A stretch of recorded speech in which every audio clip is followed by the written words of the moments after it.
Hello friends, welcome to विज्ञान तक। Friends, यह क्लास 12th के बायोलॉजी का फुल कोर्स चल रहा है। अध्याय नंबर है 6 और अध्याय का नाम है वंशागति का आणविक आधार। फ्रेंड्स, मैंने लेसन 1 से लेकर के लेसन 5 तक का सारा ऑब्जेक्टिव बता दिया है। अगर आपने वो सभी वीडियोज नहीं देखे हैं तो ऊपर आपको आई बटन पे या फिर नीचे डिस्क्रिप्शन में उन सभी वीडियोज का लिंक मिल जाएगा। वहां से जा करके आप उन सभी वीडियोज को देख सकते हैं ताकि आपकी तैयारी बेहतर हो सके। तो चलिए बिना किसी देरी के इस वीडियो को शुरू करते हैं। सबसे पहले हम लोग जानेंगे अध्याय 6 का जो इम्पोर्टेंट पॉइंट है वो सभी, ठीक है, यानी सारांश। उसके बाद मैं आपको ऑब्जेक्टिव बताऊंगा। तो देखिए, पहला पॉइंट है न्यूक्लिक अम्ल न्यूक्लियोटाइड का एक लंबा बहुलक है।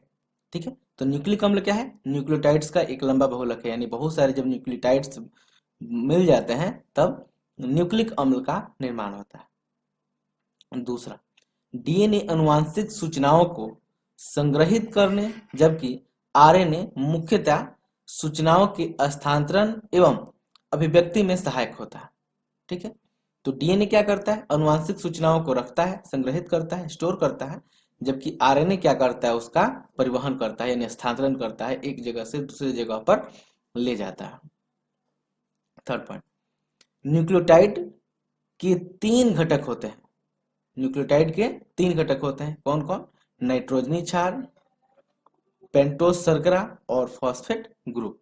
ठीक है, तो ये तीनों याद रखिएगा। नाइट्रोजनी क्षार 2 प्रकार के होते हैं, प्यूरिन तथा पिरिमिडिन। प्यूरिन तथा पिरिमिडिन 2 तरह के होते हैं नाइट्रोजनी क्षार। फिर इनका भी टाइप होगा, वो आगे मैं आपको बताऊंगा।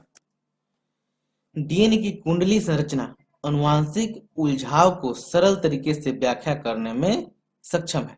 ठीक है, तो जो द्विकुंडली संरचना बनाई जाती है वो क्या करती है कि जो अनुवांशिक होते हैं, जो उलझाव होता है वो कठिन होता है, उसको सरल तरीके से बताया जा सकता है उसके माध्यम से।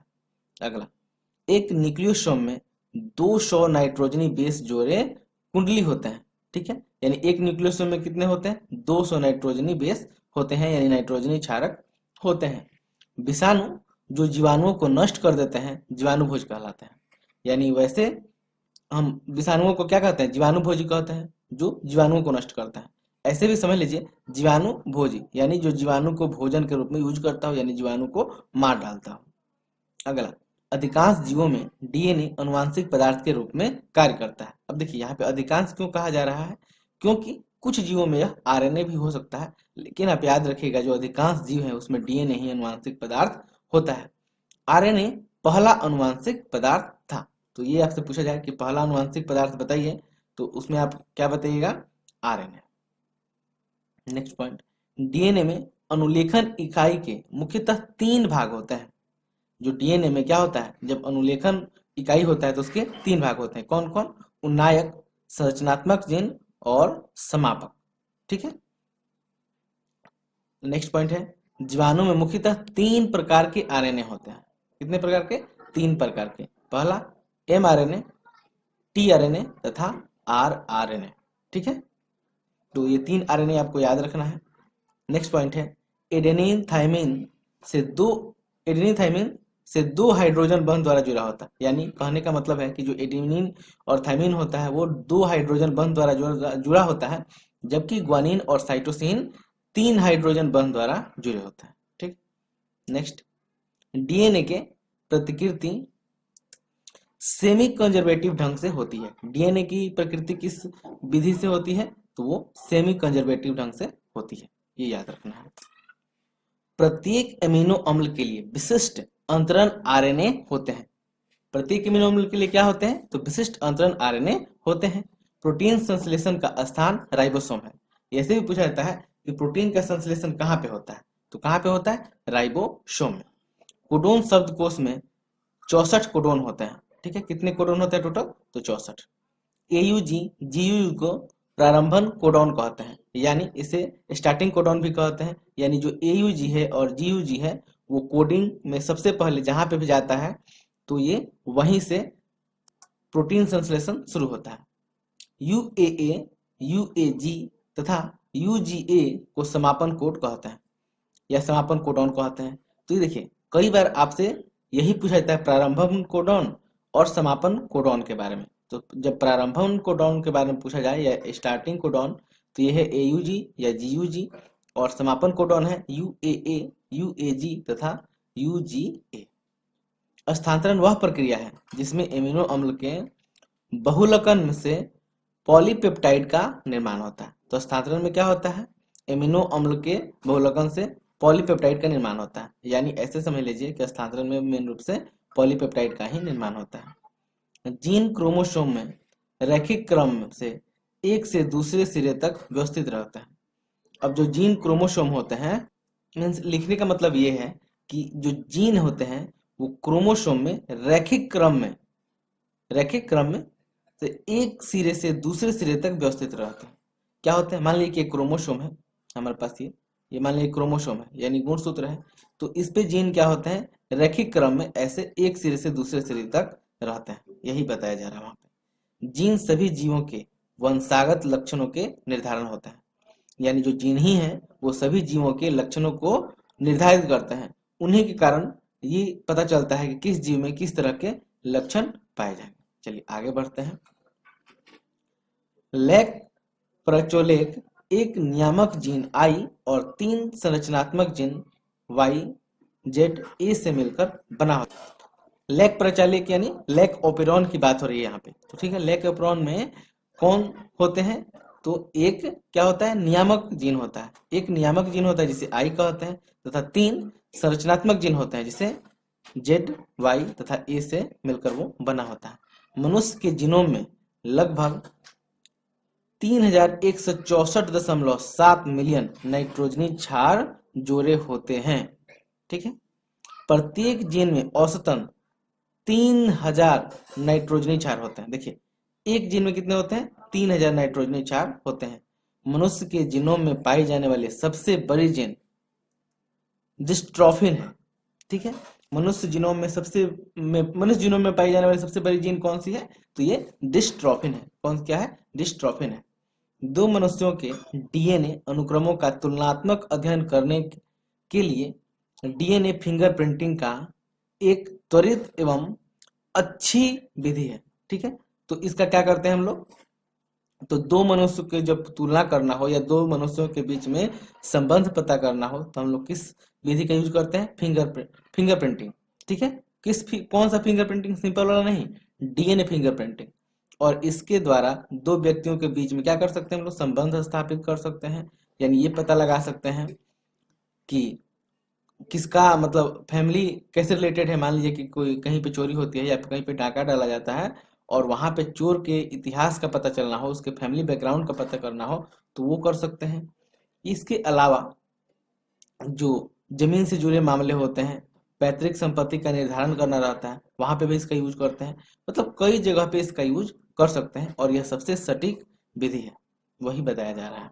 मानव जीनोम परियोजना का उद्देश्य मानव जीनोम में स्थित सभी क्षारों का अनुक्रम करना था, ठीक है। तो मानव जीनोम योजना जो था उसका उद्देश्य क्या था, जो मुख्य उद्देश्य था उसमें मानव जीनोम के सभी क्षारों का अनुक्रम करना था, यानी सभी के बारे में डिटेल में जानकारी पता करना था। अगला है DNA फिंगरप्रिंटिंग का न्यायालयीय विज्ञान, अनुवांशिक विविधता एवं विकासीय जीव विज्ञान के क्षेत्र में अत्यधिक उपयोग है। तो मैंने आपको बताया है DNA फिंगरप्रिंट का यूज कहाँ जा करते हैं, तो बहुत जगह ये है न्यायालयीय विज्ञान, यानी न्यायालय में जहाँ पे कोर्ट होता है वहां पे इसका यूज कर सकते हैं। ऐसे ही अनुवांशिक विविधता का पता लगाने के लिए करते हैं। विकासीय जीव विज्ञान में करते हैं, यानी विकास कैसे हुआ है इसके बारे में भी पता लगाने के लिए इसका यूज किया जाता है। चलिए अब आ जाते हैं ऑब्जेक्टिव पे और पता लगाते हैं इसका आंसर।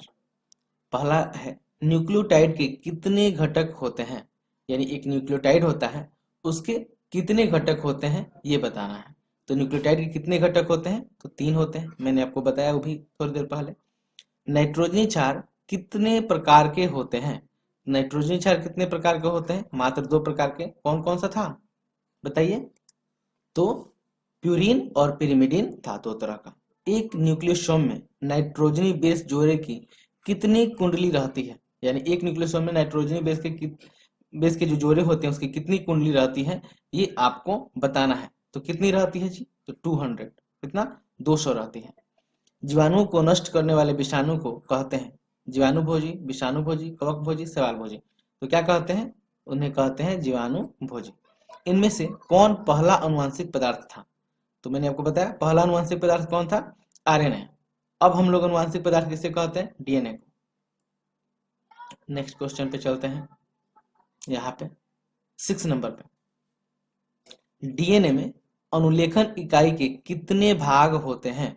तो डीएनए में अनुलेखन इकाई के कितने भाग होते हैं? तो टोटल भाग होते हैं 3। अगला, जीवाणु में मुख्य रूप से कितने प्रकार के आरएनए होते हैं? तो जीवाणु में मुख्य रूप से कितने प्रकार के आरएनए होते हैं? तो ये भी होते हैं 3 प्रकार के। एडेनिन एवं थाइमिन के बीच हाइड्रोजन बंध की संख्या होती है, यानी कितने हाइड्रोजन बंध द्वारा एडेनिन और थाइमिन जुड़ा होता है? तो कितने द्वारा जुड़ा होता है जी? 2 के द्वारा। ठीक है। 9 नंबर है, ग्वानिन एवं साइटोसिन के बीच हाइड्रोजन बंध की संख्या होती है। जो एडेनिन होता है और साइटोसिन होता है, उसके बाद उसके बीच में कितना हाइड्रोजन बंध होता है? तो कितना नाइट्रोजन बंध होता है? 3 होता है। ठीक है, आगे बढ़ते हैं। 10 नंबर है, प्रोटीन संश्लेषण का स्थल है, यानी प्रोटीन संश्लेषण कहाँ पे होता है? तो मैंने आपको बताया है कहाँ पे होता है? राइबोसोम में होता है। कोडोन शब्दकोश के कोडोन की संख्या होती है, यानी कोडोन शब्दकोश में कोडोन की संख्या कितनी होती है? तो कितनी होती है जी? 64। ये भी मैंने आपको बताया अभी। इनमें से कौन प्रारंभन कोडोन है? कौन सा प्रारंभन कोडोन है? तो अपने अगर सारांश अच्छे से देखा होगा तो आप जरूर ही आंसर का पता लगा लिए होंगे। तो बताइए कौन सा है जी? तो ये है AUG जो कि ऑप्शन ए में दिया हुआ है, मतलब 1 नंबर पे दिया हुआ है। कोडोन शब्दकोश में समापन कोडोन की संख्या कितनी होती है? यानी जो समापन कोडोन थे, जो मैंने आपको सारांश बताया था, उनकी संख्या कितनी थी? ठीक है, तो उनकी संख्या कितनी थी? 3 थे। ठीक है, 3 थे वो।